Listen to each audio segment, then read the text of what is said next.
My brother pinned a toy detective badge on my dress.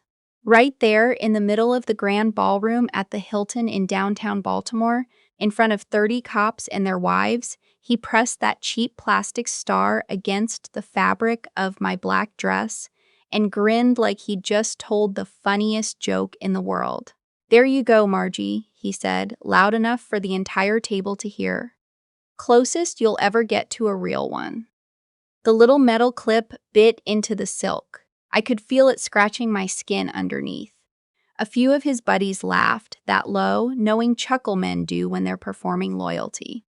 One of them, a thick-necked sergeant I'd met twice, raised his bourbon in a mock toast.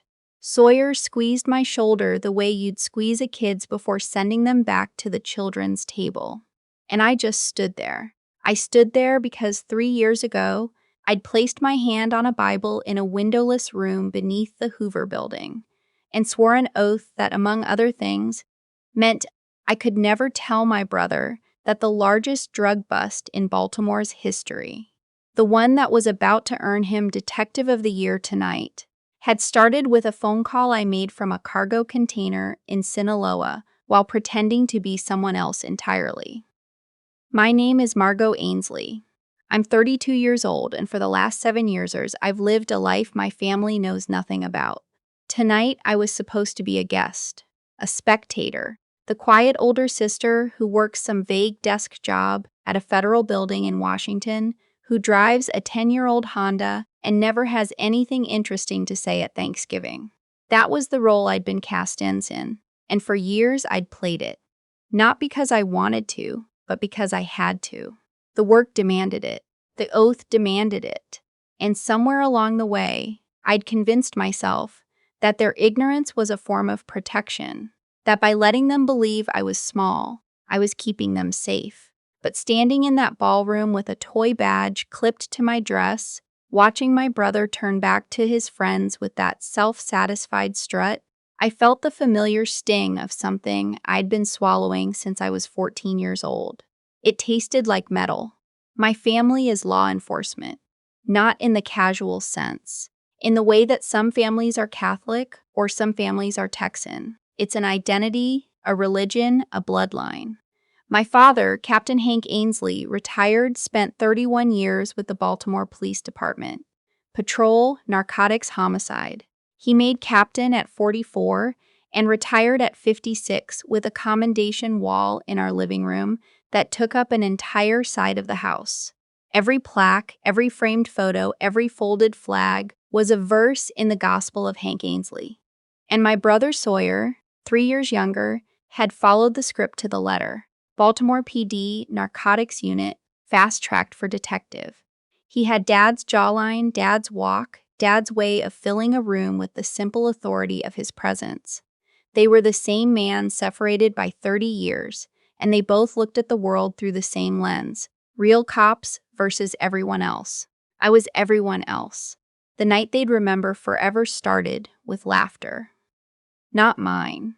Sawyer was at the center of a cluster of uniforms and sport coats near the open bar, regaling them with the story of the Delgado bust. 6 months ago, his team had executed a raid on a warehouse in East Baltimore that netted 43 kilos of fentanyl, 8 arrests, and the dismantling of what the papers called the most sophisticated distribution network on the Eastern Seaboard. It was the case of his career. Every news station in Maryland had run his face. The mayor had shaken his hand, and tonight, the Maryland Law Enforcement Foundation was giving him their highest honor. What Sawyer didn't know, what nobody at that table knew, was that the Delgado network hadn't been cracked by a detective's legwork. It had been cracked by an 18-month undercover FBI operation codenamed Nightfall, run out of a classified field office I'd built from scratch in a rented storefront in Juarez, Mexico.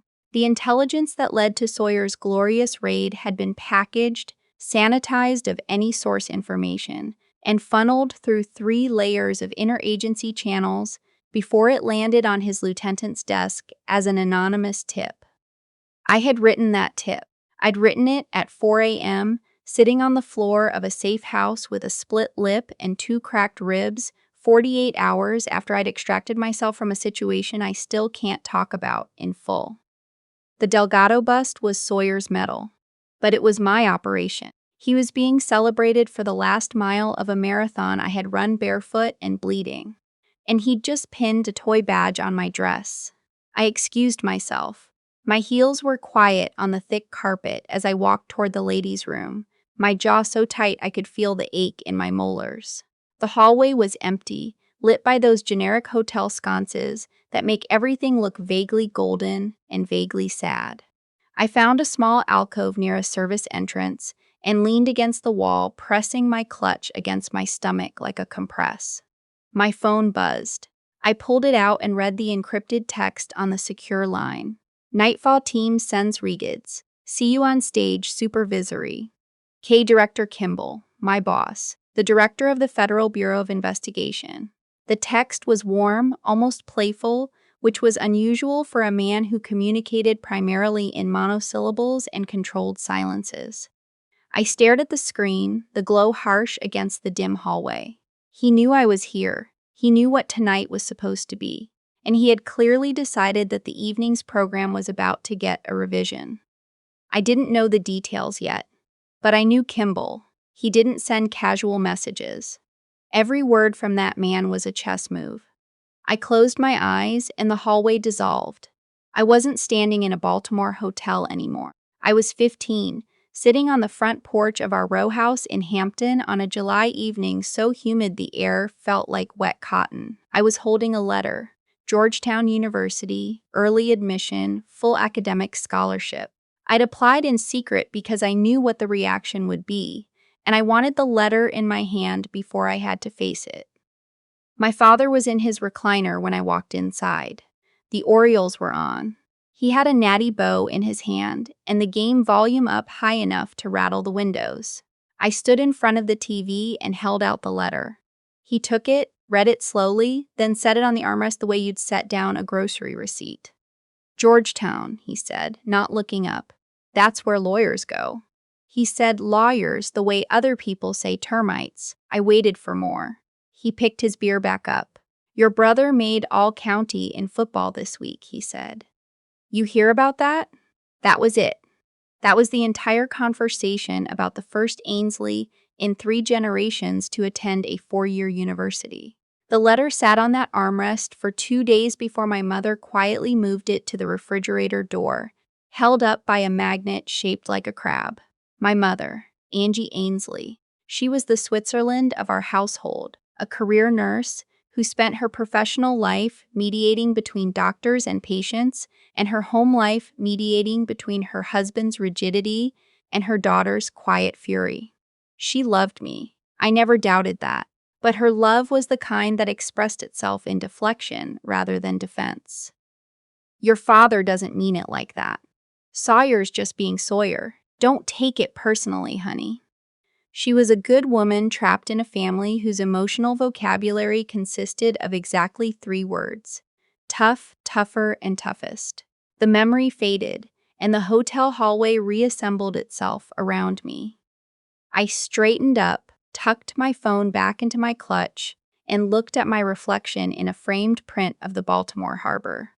The woman looking back at me didn't look like someone who'd spent 16 months embedded in a cartel's logistics network. She looked like exactly what her family believed she was: a quiet, slightly tired government employee in a dress she'd bought on sale at Nordstrom Rack. That was the point. I walked back into the ballroom. The cocktail hours was winding down, and guests were migrating toward their assigned tables. I found mine, table 14, between the restrooms and the service door. My mother was already seated, her clutch perfectly centered on the table, her smile perfectly calibrated. She patted the chair beside her. There you are, sweetheart. I was worried you'd left. My father sat across from us, his posture military straight in his charcoal suit, his retired captain's pin gleaming on his lapel like a tiny silver sermon. He acknowledged me with a nod, the kind of nod you give the valet when he brings your car. Sawyer arrived last, of course. He dropped into his chair with the easy gravity of a man who knew every eye in the room was tracking him. He'd removed his suit jacket, rolled his sleeves to the elbow, revealing forearms tattooed with a thin blue line and an Irish cross. Effortlessly alpha. Effortlessly the son my father had always wanted. "You still wearing that?" he said, pointing at the toy badge still clipped to my dress. I'd forgotten about it. I reached up and unpinned it, setting it on the table without a word. He grinned. "Aw, come on, it looked cute." "I think it'd look better on you," I said quietly. "You've always had a thing for things you didn't earn." The words left my mouth before I could catch them. Sawyer's grin flickered. My father's eyes sharpened. My mother's hand found my knee under the table and squeezed, the universal Angie Ainsley signal for please, not tonight. The moment passed. Sawyer laughed it off, shaking his head. "Still got that weird sense of humor, Margie." But I saw it. Just for a half second, a crack. Something in his expression that wasn't quite sure whether I was joking. Dinner was prime rib and small talk. My father held court about the old days, the Baltimore of the 90s, the drug wars, the cases that made him. Sawyer jumped in with his own stories, each one bigger and louder than the last. My mother asked me about my apartment in Arlington, whether I was eating enough, whether I'd met anyone. I gave her the usual answers. "The apartment's fine, I'm eating, I'm busy." "Busy with what, though?" Sawyer said, tearing a roll in half. "Seriously, what do you even do all day? File reports? Run background checks?" He turned to the cop at the next table. "My sister works for the government. Nobody knows what she does, including her." More laughter. I took a sip of water and said nothing. "She's in one of those federal buildings where they just push paper around," my father added, not unkindly, but with the resigned certainty of a man stating an unremarkable fact. Like saying it rains in April. Then the awards began. The MC, a silver-haired retired commissioner, worked through the program with practiced efficiency. Community service awards, meritorious conduct citations, a posthumous honor for a patrol officer killed in the line of duty that hushed the entire room. And then the main event. Ladies and gentlemen, it is my honor to present the 2024 Law Enforcement Foundation Medal of Valor to Detective Sawyer Ainsley, Baltimore Police Department, Narcotics Division. My brother stood up to a roar. 300 people on their feet. My father was the first one up, clapping with that stiff, rhythmic precision he'd carried from the academy. My mother was crying, her napkin pressed to her eyes. Sawyer walked to the stage like he'd been born on it, all confidence and jaw. He shook hands with the commissioner, accepted the crystal plaque, and stepped to the microphone. His speech was good. I'll give him that. He thanked his team, his captain, his training officers. He told a carefully edited version of the Delgado raid that made it sound like a door-kicking action movie. The crowd ate it up. Then he got personal. "I want to thank my dad, Captain Hank Ainsley, who taught me what it means to wear a badge, who showed me that honor isn't something you talk about. It's something you live. Every day, out on those streets, I carry your name, and I hope I'm making you proud." My father's face was radiant. I had never seen that expression directed at me, not once in 32 years, and to my mom. Sawyer continued, his voice softening, "who kept the porch light on every night I worked late, even when I told her not to. I love you." He paused. I could feel the room waiting. This was where he'd mention me.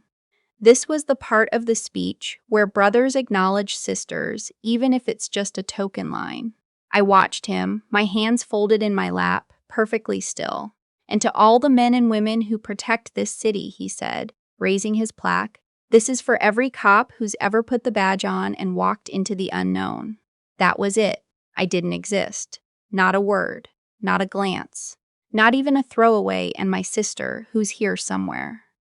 I had been edited out with surgical precision, not through malice, probably, but through something worse. Genuine irrelevance. I wasn't important enough to cut. I simply hadn't been written in. The applause was enormous. A second standing ovation. My mother reached over and squeezed my hand, a quiet consolation prize. My father was beaming so hard I thought his face might crack, and I sat there in my sail rack dress with a crease mark from a toy badge on the silk and felt something inside me go very, very quiet. Not cold, not angry, quiet. The kind of quiet that happens when you stop fighting a current you've been swimming against your entire life and just let your feet touch the bottom. I was done. Not done being their daughter. Not done loving them. Done performing smallness for their comfort. Done curating a version of myself that fit inside the tiny frame they'd built. Done hoping that the next holiday, the next dinner, the next phone call would be the one where they finally asked me a real question and actually listened to the answer. Across the room, near the stage door, I spotted a woman in a dark navy suit talking into a radio earpiece. Secret Service. My pulse quickened. I scanned the perimeter and found two more, positioned near the exits with that studied casualness that screams federal protection detail to anyone trained to notice. Director Kimball was here. The MC returned to the podium. His demeanor had shifted.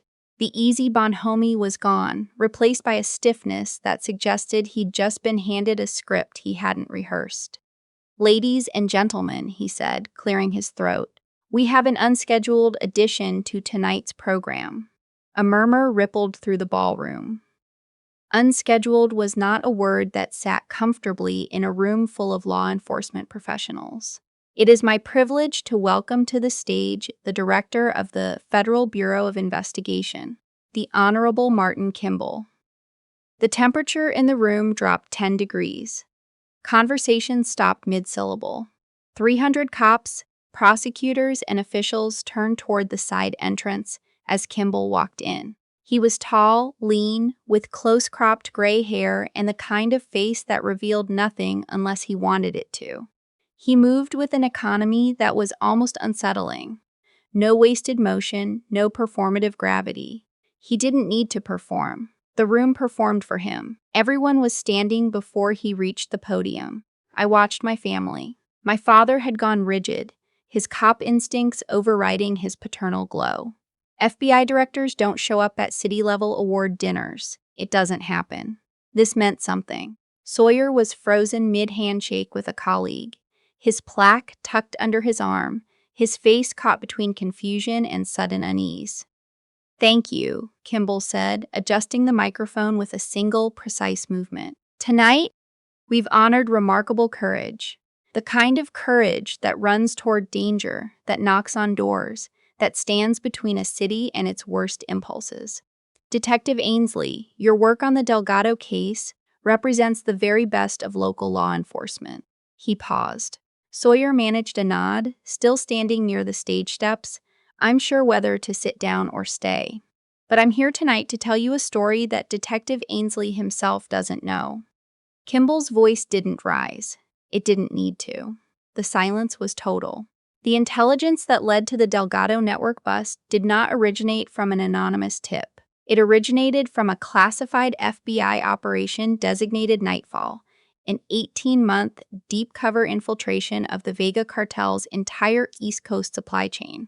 I could hear my own heartbeat. Slow, steady. The heartbeat of someone who has been waiting for this moment without knowing she was waiting. Behind Kimball, a screen lit up. Not faces, maps, intercepted wire transfers, surveillance photos of ports and warehouses. A timeline showing 18 months of meticulous, grinding, dangerous intelligence work. I recognized every data point because I had lived every one of them.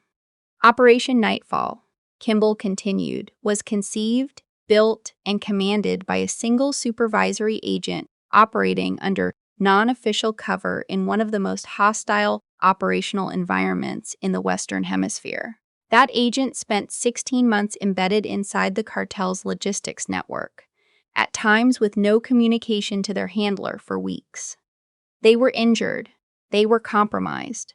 They made a series of decisions under impossible pressure that not only dismantled the network, but saved the lives of 14 confidential informants and prevented an estimated $200 million worth of fentanyl from reaching American streets. He stopped. Let the silence build. Kimball understood silence the way a musician understands rests, not as absence but as architecture. The agent who led this operation was awarded the FBI Medal of Valor in a private ceremony at the Hoover Building 6 months ago. Tonight, with the declassification of Operation Nightfall's summary findings, I have the honor of making that recognition public. He turned his body toward our table. His eyes found mine. 300 heads turned with him. Ladies and gentlemen, please join me in recognizing Supervisory Special Agent Margot Ainsley of the FBI's Counterintelligence Division. The name hit the room like a flashbang. For one perfect, suspended second, nothing happened. The silence was so complete, I could hear the ice settling in someone's glass 2 tables away. Then the front row stood, a retired federal judge, 2 state senators, a U.S. Marshal who I'd worked with on extradition cases. They stood, and the wave followed, rolling back through the room, row by row, until 300 people were on their feet, and the applause hit me like a wall of sound. I stood up. My legs didn't shake. I'd expected them to. I'd expected to feel something enormous, some tidal wave of vindication or rage or relief. Instead, I felt clear-headed in a way I hadn't felt in years, like the static had finally stopped. I walked to the stage. I could feel my family's eyes on me, but I didn't look at them. Not yet. Kimball met me at the podium, and in front of everyone, he shook my hand with both of his, a gesture I'd never seen him make. A young agent in a crisp suit stepped forward with an open case. Inside, on a bed of dark velvet, was the FBI Medal of Valor, its gold and blue enamel catching the ballroom light. Kimball pinned it to my dress, right where the toy badge had been. "Agent Ainsley," he said, his voice low enough that only I could hear, "It's about time." He stepped aside and gestured to the microphone. I took it. I looked out at the room. Faces I didn't know most of them. People who an hour ago would have walked right past me, but I wasn't speaking to them. "Thank you, Director Kimball," I said. My voice carried clear and measured. I'd briefed rooms full of generals and cabinet members. A hotel ballroom was not going to rattle me. This medal belongs to a team. Analysts who went weeks without sleep. Field agents who walked into rooms knowing they might not walk out. Linguists and tech specialists who found needles in haystacks the size of continents. They can't be here tonight. Most of them can't ever be named. But they know who they are, and I want them to know that every day I carry the weight of their sacrifice with more pride than I can express. I paused. I let the silence work. Then I said quietly, "Some of the best work in law enforcement happens where no one can see it. It doesn't come with plaques or standing ovations. It comes with silence and distance and the understanding that the people you love most may never know what you've done for them." I let my gaze drift, just briefly, toward table 14. That's a price worth paying. But it's still a price. I stepped back. The ovation was louder this time, deeper. It felt different from the applause Sawyer had received. His had been celebration. This was something heavier. Recognition. I didn't go back to the table. I walked off the stage and followed Kimball's aide to a small private lounge off the main hallway. Kimball had arranged it, of course. He always thought 3 steps ahead. The room was quiet with leather chairs and bad landscape paintings and the faint smell of old carpet cleaner. I sat down and poured myself a glass of water from a pitcher on the side table. My hand was steady. I was surprised by how steady it was. The door opened less than 2 minutes later. Sawyer came in first. His face was the color of old brick, a mottled red that I recognized from every childhood argument. Behind him, my mother, her mascara ruined, her hands twisting the strap of her clutch. And my father, last, walking slowly, his captain's pin catching the light. He looked like a man who'd been punched in the sternum and was still trying to figure out by whom. Sawyer broke the silence. He always did. "What the hell, Margot?" Not a question, a detonation. "You've been lying to us for years? You let everyone think you were." He couldn't finish the sentence. The version of me he'd constructed was so vivid, so essential to his own self-image, that destroying it felt to him like a kind of violence. "I didn't lie to you," I said. My voice was calm, briefing room calm. "I told you I worked for the federal government. I told you I couldn't discuss the specifics. That was the truth, every word of it. You could have told us you were FBI," my father said. His voice was hoarse. "We're law enforcement, Trina. We would have understood. Would you?" I looked at him. 6 months ago, I offered to pay for the renovations on the house, the entire cost. "Do you remember what you said?" He didn't answer, but I saw it register. "You said you didn't want charity from a paper pusher," I continued. "You said real Ainsleys earn their keep on the street, not behind a desk. You said my money probably came from some government waste fund." The silence was thick enough to cut. "And Sawyer," I turned to my brother, "tonight you pinned a toy badge on my dress and told me that it was the closest I'd ever get to a real one. You did that in front of your entire unit. Do you know what badge I carry?" I opened my clutch and placed my credentials on the table. The gold FBI shield caught the overhead light. That one. His jaw worked, but no sound came out. "You didn't know because you never asked," I said. "In 7 years, not once did either of you ask me a real question about my work. Not what I did, not where I went, not why I came home with bruises I couldn't explain. You decided who I was when I was 15, and you never updated the file." My mother was crying quietly. She reached for my hand. I let her take it. "The Delgado case," my father said suddenly. His voice was barely above a whisper. "The tip, that was you?" "That was my team," I said. "My operation, my intelligence, 16 months of my life. Sawyer's award tonight exists because of work I did in a shipping container in Mexico, while you were telling Mom I'd probably get laid off in the next round of budget cuts."